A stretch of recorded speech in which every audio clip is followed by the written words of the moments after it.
Publicaciones Potencia Mundial de la Vida reconoce a las empresas que con su labor y compromiso contribuyen al desarrollo y fortalecimiento de Colombia.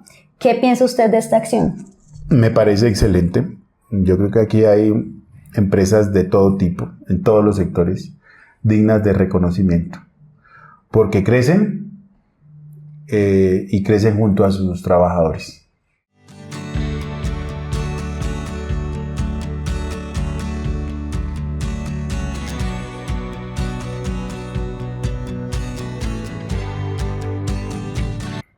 Hola a todos, nos encontramos aquí en la oficina del representante a la Cámara, Eric Velasco. Él es representante a la Cámara por el departamento de Nariño. Representante, muchísimas gracias por concedernos este espacio para conocer su trabajo y pues para que los empresarios y microempresarios conozcan también su gestión. Muchas gracias, Geraldine. Mucho gusto a ti y mi saludo especial a todos los amigos y amigas de este importante medio de comunicación, Potencia Mundial de la Vida, Publicaciones. Así es, representante. Representante, para empezar, cuéntenos cuáles han sido las contribuciones más importantes que ha realizado como representante a la Cámara por el Pacto Histórico. Bueno, yo creo que en primer lugar el Pacto Histórico como colectivo ha intentado primero consolidar una propuesta como proceso político no individual, sino más bien como la construcción de un proyecto común en el país. Y la labor que he venido haciendo como representante a la Cámara es la respuesta no solamente de una región, sino la de un país que nos dio un mandato popular. Y es la de luchar por resolver los problemas inmensos que tiene Colombia en materia de cierre de brechas, de injusticia social, de corrupción, de falta de legislación para la justicia ambiental, de respeto por el derecho a la diferencia. Y esa ha sido mi labor. En cada uno de mis trabajos en el Congreso he venido liderando procesos fundamentalmente para el suroccidente colombiano, para mi departamento de Nariño, que es un departamento biodiverso, rico culturalmente, que tiene no solamente acceso al Océano Pacífico, que tiene sus pueblos negros, sino también sus pueblos indígenas, que tiene selva con el Amazonas, que es frontera con el Ecuador, y en medio de todo eso, cada una de nuestras labores han sido enfocadas en ser voceros de este departamento. Hoy podemos decir con claridad, después de la firma del Pacto Territorial por Nariño, que tenemos un instrumento que está dándole la ruta al departamento de Nariño para resolver tantos problemas que tenemos. Ya hemos estado desde la construcción del Plan Nacional de Desarrollo, en donde nos enfocamos fundamentalmente en que haya respuestas a la necesidad para educación pública superior. Hoy ya tenemos claridad en eso, en la construcción de sedes nuevas para el litoral pacífico, para el norte del departamento de Nariño, para los sectores populares de la ciudad de Pasto, que es la capital de Nariño. Nos hemos enfocado también en que Nariño pueda tener unas líneas de producción agropecuaria que sean una respuesta alternativa a los cultivos de uso ilícito que infortunadamente tienen a nuestro departamento como el principal productor de hoja de coca, que pone a la población civil, digamos, en medio de un conflicto que deja muchas víctimas en nuestro país y fundamentalmente en el sur. Hemos estado allí presentes en jalonar esos proyectos de inversión que hoy tienen, entre otras cosas, una noticia muy buena que darle al suroccidente, no solamente a Nariño, a todo el suroccidente colombiano, y es que por decisión de este gobierno, con el apoyo nuestro y fundamentalmente el presidente Gustavo Petro, de llevar el mayor proyecto de inversión para nuestro país, que es la construcción de la vía entre Nariño y Cauca, que es la construcción de un primer tramo, que es el tramo Estanquillo-Popayán, por un valor de casi 9 billones de pesos. Es la primera obra que, digamos, compromete ese corredor vial. Después viene la conexión el Estanquillo-Pasto, que es una obra pública. Todos los recursos ya el presidente Petro, con vigencias futuras, los ha comprometido.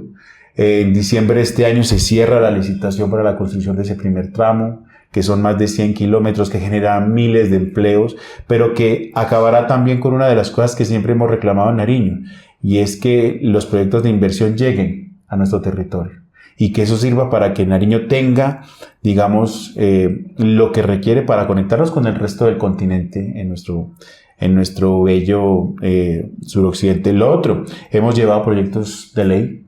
Sí, a eso quería ir, representante, y es que si bien el trabajo colectivo es muy importante y la representación que usted hace ha sido muy importante también nos gustaría saber qué proyectos de ley liderados por usted ve con mayor potencial de transformación social para el país y para el departamento. Hemos nosotros construido, y eso hay que decirlo, con las comunidades desde Nariño respuestas a soluciones concretas. Soy autor de 9 proyectos de ley, todos surgidos en mi departamento y construidos con las comunidades. Algunos tienen que ver con temas animalistas, otros con temas ambientales, otros con temas productivos. Con la cultura, insistía yo al inicio que mi departamento tiene una riqueza cultural enorme, de sus músicas, sus danzas. Entonces, para cada uno de esos temas hemos llevado un proyecto de ley. Fundamentalmente yo quisiera tal vez hablar de 2 o 3 que me parecen a mí fundamentales por lo que nuestro territorio demanda. Uno tiene que ver con una modificación de la ley de fronteras. Una ley que ya existe pero que quedó, digamos, corta ante las realidades de un departamento que se aísla constantemente. Nariño es un departamento que queda aislado por varias razones. Algunas por índole, digamos, social, cuando las comunidades, por justas razones en muchas ocasiones, bloquean la vía panamericana y exigen del Estado atención. Cuando eso ocurre, a veces hemos quedado incomunicados 2 o hasta 3 meses. Y el problema tiene que ver fundamentalmente con la parálisis de la economía, con el abastecimiento de combustibles, de los, digamos, elementos básicos para la subsistencia. Y otra es cuando también por temas ambientales se nos vienen las montañas y quedamos incomunicados. Ante eso nosotros hemos hecho un proyecto de ley que está en curso, que va para su segundo debate, y es que hay una actualización de la ley de fronteras para que en esas circunstancias el Estado pueda responder con acciones efectivas para proteger, por ejemplo, al comerciante, para proteger al usuario del sistema de salud, para proteger sobre todo a quienes tienen vehículos, sea transporte público fundamentalmente, y haya abastecimiento de combustibles permanente, que no haya una subida de precios que ocurre siempre en estos momentos, acabar con esa especulación y que haya apoyo al productor. Eso es lo que hemos hecho con ese proyecto de ley. Otro que tiene que ver también con Nariño es con la producción agropecuaria. Estuvimos muy de cerca en la construcción con nuestro equipo de la ley Jóvenes Rurales, que es un proyecto de ley que se construyó con una bancada multipartidista. No solamente el pacto estuvo allí, estuvieron también otras miradas políticas, pero con un solo objetivo, y es darle a la juventud que vive en el campo las condiciones para que no emigren del campo, para que sigan haciendo del campo una potencia mundial en la producción de alimentos, que es lo que hoy demanda el mundo, para salir de la dependencia de los hidrocarburos, sino que Colombia recupere la senda de la producción de alimentos en un país donde la gente se muere de hambre, pero en donde tenemos territorios. Nariño tiene agua, tiene tierras fértiles, todos los climas, y necesitamos que esos jóvenes se sientan orgullosos de sus raíces, se queden en su territorio, vuelvan a producir con el acompañamiento del Estado. En eso hemos estado. Hemos también hecho un proyecto de ley para proteger la laguna de la Cocha, que es el segundo humedal Ramsar de nuestro país. Es el segundo cuerpo de agua más importante de Colombia. Hay una, digamos, riqueza de biodiversidad enorme en este territorio. Hay especies que solamente se encuentran en la laguna de la Cocha. Todo el mundo ama la laguna de la Cocha. Sí, a mí me todos encanta. los que hemos ido, y tú Sí. lo conoces. Pero no sabemos lo que hay detrás de esa belleza. Y es también la sobreproducción, es el mal manejo de las aguas residuales, es, digamos, la contaminación excesiva y el peligro que existe sobre ese ecosistema estratégico. Estamos impulsando un proyecto para proteger nuestra laguna de la Cocha, que es además un tesoro que tenemos que cuidar. Entonces te hablo de 3 aspectos, pero puedo hablar de nuestros otros proyectos de ley. Esos son nuestras banderas, nuestras luchas, y seguiremos protegiendo nuestro departamento como a todo el país. Muy interesante los tres proyectos, me llama mucho la atención el de jóvenes rurales porque Colombia es un país donde los jóvenes que somos del campo, siempre cuando terminamos los estudios pensamos es como en irnos a la ciudad, entonces siento que este proyecto de ley le da las herramientas a los jóvenes para que se queden en los territorios y poder hacer de Colombia la alacena del mundo. Así es. Y también nos gustaría saber cómo contribuye su labor a consolidar el proyecto de cambio del pacto histórico. Bueno, yo creo que una función que cumplimos los congresistas, que infortunadamente es por la cultura política que tenemos en Colombia, que hace que la gente, digamos, desconozca el papel fundamental de un congresista. Creo que nuestra labor ha sido la de ser alfiles de este proyecto, de ser la columna vertebral de defensa de las reformas que se tramitan en el Congreso de la República, de defender unos principios que son rectores del pacto histórico. En la política hay que ser y parecer. Si nosotros en realidad luchamos contra la corrupción, pues debemos proteger los recursos públicos. No debemos conectar con la corrupción. Debemos luchar por la justicia ambiental, que es una de las luchas que tenemos que hacer en nuestro país. Si este proyecto progresista es el proyecto de la gente de abajo, pues la gente de abajo tiene que estar en el primer punto de la agenda pública y eso hemos venido haciéndolo. Nuestra presencia territorial. Yo creo que este proyecto que, digamos, tiene muchos aciertos, también tiene algunos vacíos. Vacíos como saber comunicar nuestros logros. Y creo que la labor que nosotros cumplimos es ir al territorio y también explicar cuál ha sido el papel del gobierno en sus inversiones diarias. Hay mucha gente que desconoce todas las obras que el presidente Petro y el gobierno del Pacto Histórico hace todos los días. No solamente las reformas, que ya son importantes. ¿Cuándo uno iba a pensar que en Colombia iba a haber una reforma laboral para devolverle a los colombianos, trabajadores y trabajadoras, lo que hace 20 años nos quitaron con leyes esclavistas? Nunca. Yo creo que en 100 años nos íbamos a imaginar eso. Lo logró este gobierno. Y ahí estuvimos nosotros defendiendo esa reforma. Pero no solamente aquí en el Congreso, sino yendo al territorio a explicar los alcances de la reforma e invitando a la gente a movilizarse. Esa fue nuestra labor. Y lo hicimos no solamente en eso, sino también explicando que este gobierno todos los días llega con inversiones. Nariño ha recibido miles de millones de pesos en la construcción de nuevos centros de salud, en la contratación de batallones de personal médico asistencial para atender a la persona de la vereda más lejana, de tener ambulancias, de equipos extramurales para que la salud en su atención preventiva llegue, acabando con el viejo esquema de la negociación que hicieron con la Ley 100 del 93. En eso hemos estado nosotros, acompañando a las comunidades para que tengan acceso a los recursos públicos sin intermediarios para que puedan construir sus vías, veredales, para llevar los proyectos productivos. Creo que esa ha sido nuestra labor y defender, insisto, como soldados de esta causa, porque nosotros no tenemos corona, somos simplemente funcionarios, pero sobre todo servidores reales del pueblo. El pueblo es nuestro jefe y nosotros cumplimos la labor de defender este proyecto porque además fue un proyecto que surgió en la movilización.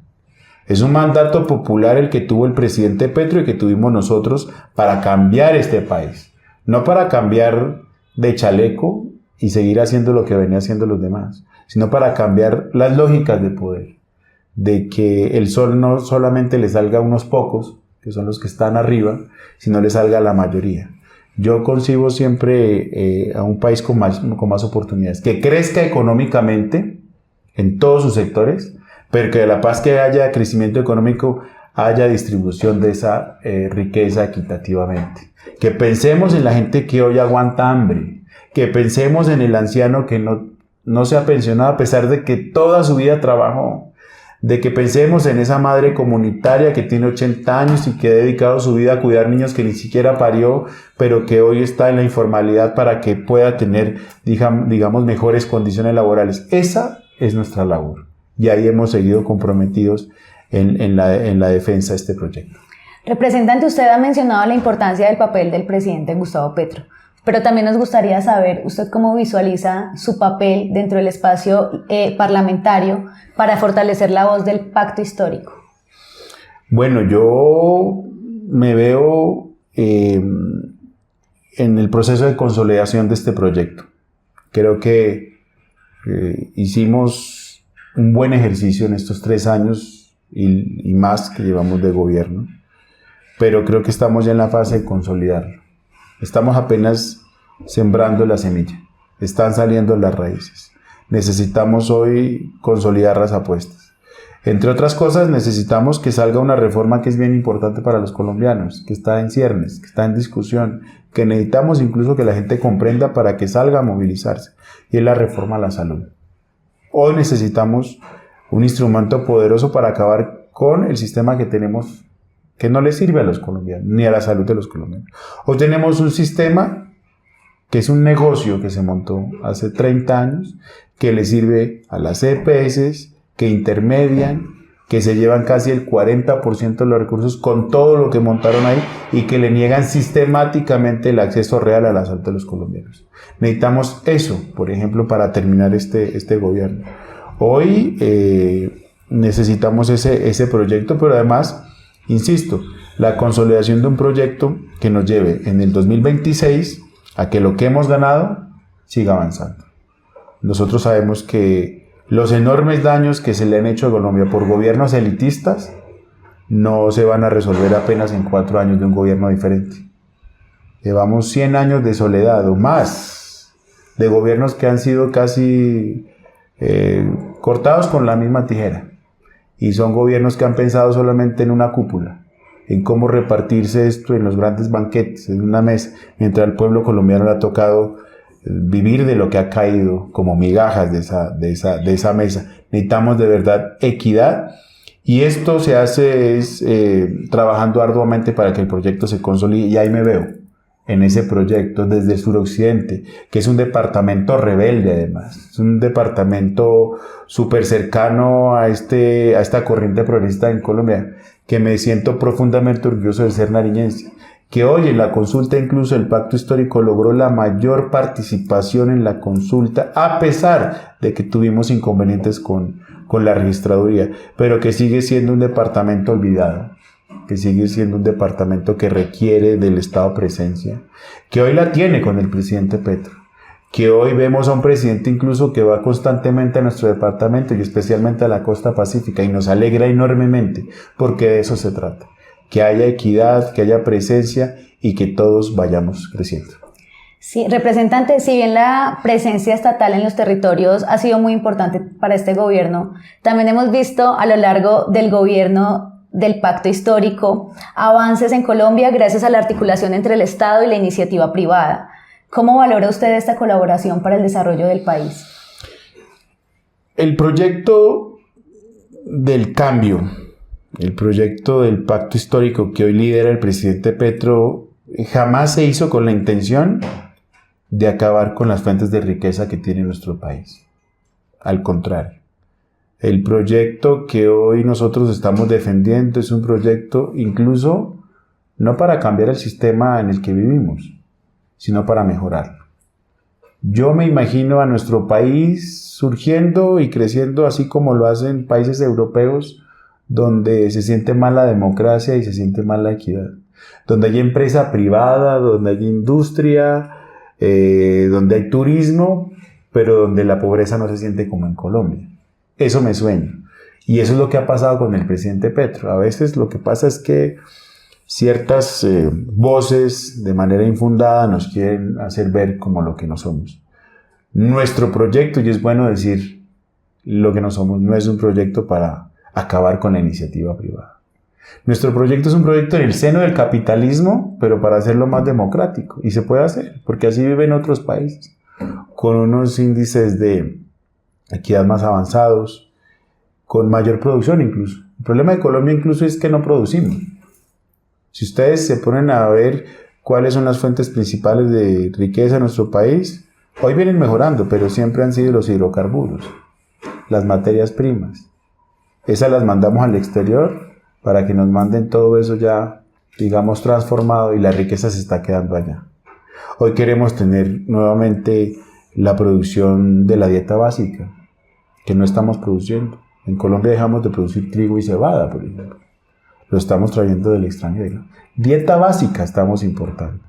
Cuando nuestros campesinos saben labrar la tierra, cuando tenemos la capacidad, y eso no podemos dejárselo al extranjero. Entonces, yo creo que en ese proyecto estamos y vamos a seguir haciendo todo lo posible para que Colombia avance con un sector productivo que tenga más oportunidades, que con un sector también productivo que en armonía con el sector laboral puedan crecer. Lo que pasa es que aquí la lógica era crecer a punta de esclavizar al trabajador. Y así no funciona esto. Usted puede darle las mejores condiciones al productor, al empresario, pero también en armonía con los derechos laborales. Así se hace en todas partes. De hecho, si usted tiene a la clase trabajadora, que no son pocos, son millones, son los que prenden las máquinas, ¿sí? Son los que ponen a funcionar la economía. Si usted les da más plata, mejores condiciones, más salarios, ellos, multiplicados por millones, hacen que el consumo interno crezca. Y así ese consumo terminará beneficiando al empresariado colombiano. De eso se trata. Pero volver también a pensar en una matriz productiva en donde Colombia, por ejemplo, se convierta en potencia mundial de producción de alimentos y en la transformación de esos alimentos, que es lo que nosotros queremos. Hoy a mí me alegra mucho que el principal, digamos, jalonador del PIB sea la agricultura en nuestro país.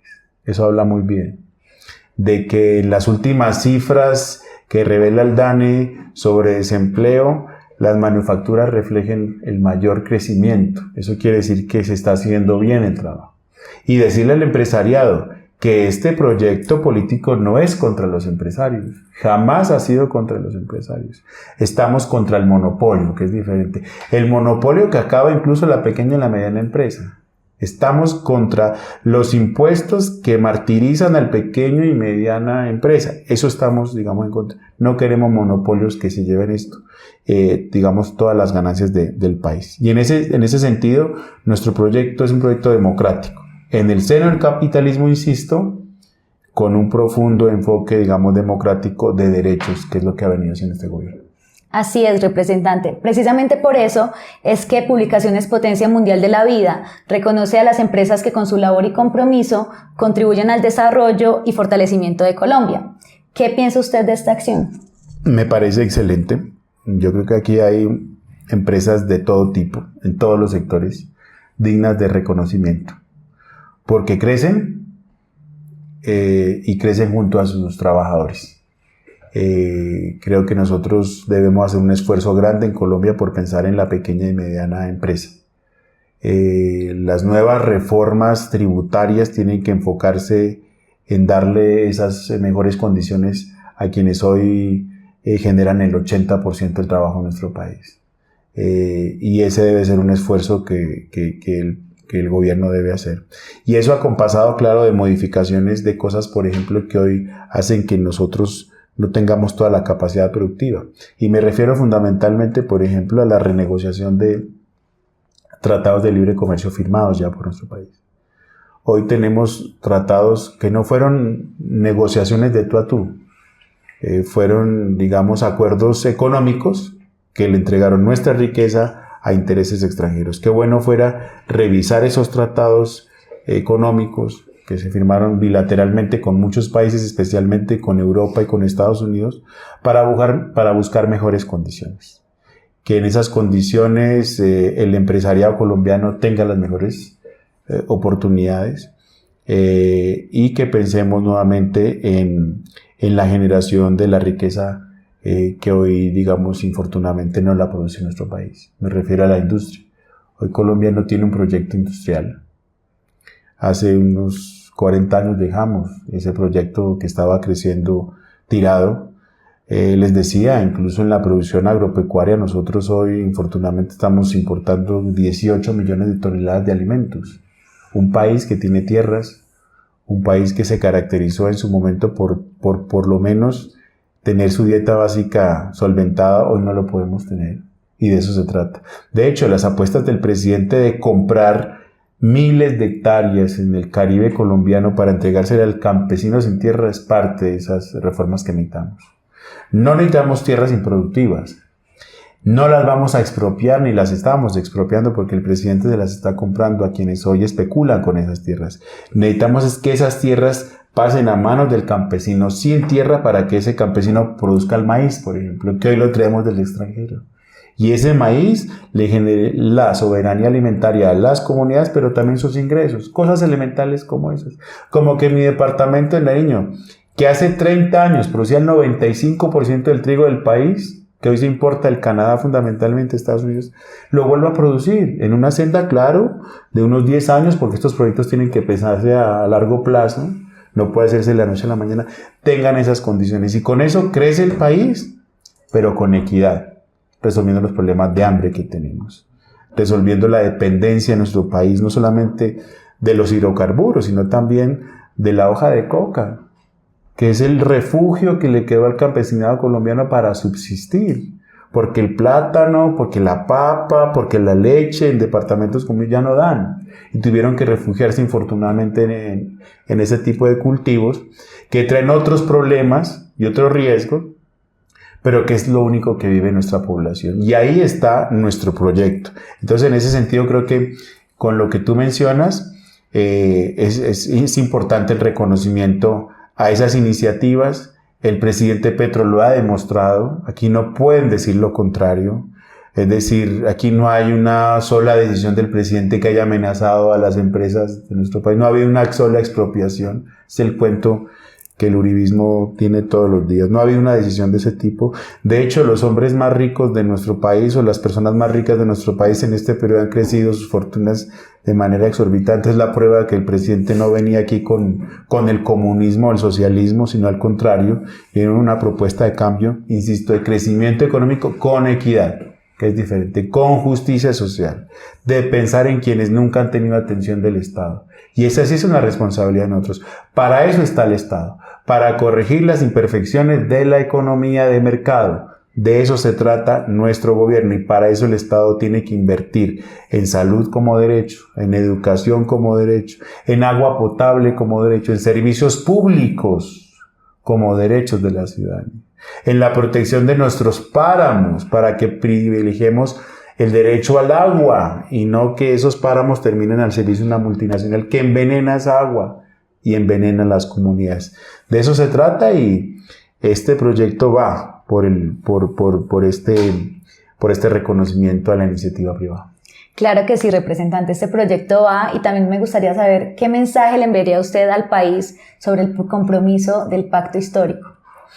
El mensaje, digamos, y no por mis convicciones políticas, sino por la realidad de los hechos y las cifras, de entidades que no son controladas por el gobierno, incluso de entidades internacionales que reconocen que con este gobierno la economía ha venido creciendo, que hay una inflación controlada, que el dólar se mantuvo también en unos, digamos, límites adecuados, que el crecimiento del empleo ha crecido como nunca antes en los últimos tiempos.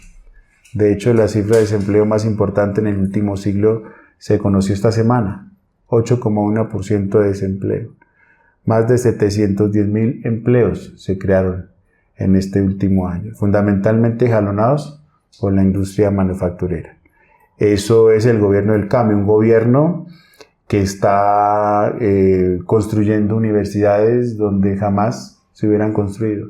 Donde solamente llueven balas, allá está construyéndose la universidad para que el joven de esas zonas, fundamentalmente gente humilde, pueda tener la oportunidad que pocos tuvimos de entrar a la universidad pública, de tener un sistema de salud pública que evite que las personas lleguen muriendo a la puerta de los hospitales para que le nieguen el sistema y el acceso a la salud, sino para que ese sistema vaya y prevenga la salud. Ahí es donde necesitamos gastar la plata que nosotros pagamos con los impuestos. Que este proyecto piensa también en la justicia ambiental, porque nos preocupa la casa grande, nos preocupamos solamente por los seres humanos, pero no nos preocupamos por los ríos, nos preocupamos por esos otros seres que sienten en nuestro país, y eso es lo que está haciendo este gobierno, protegiendo la casa grande, que es, digamos, uno de los mandatos populares, que nosotros respetamos la libre expresión en este país, Hoy puede cualquier persona decirle al presidente lo que quiera. Tiene la plena libertad y sobre todo la seguridad que no será perseguido ni asesinado. Esa es una de las garantías que da este gobierno, de que este gobierno tiene el corazón en la gente más humilde, en la que nunca ha recibido nada por parte del Estado, pero que todos los días se esfuerza por sacar adelante sus familias y que paga impuestos y que ha sido robada incluso hasta en sus mismas esperanzas de vivir. Este gobierno es el gobierno que piensa en los de abajo, en las gentes más humildes, en el campesino, en el informal, en los trabajadores, pero que también lo hace bajo el esquema de que Colombia sale adelante pensando en su sector productivo.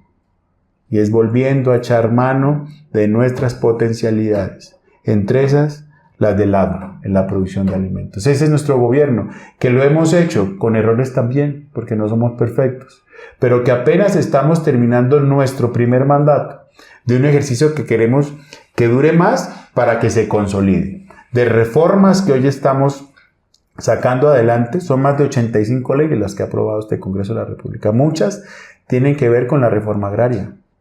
Muchas tienen que ver con los derechos de la gente al trabajo digno, a las pensiones.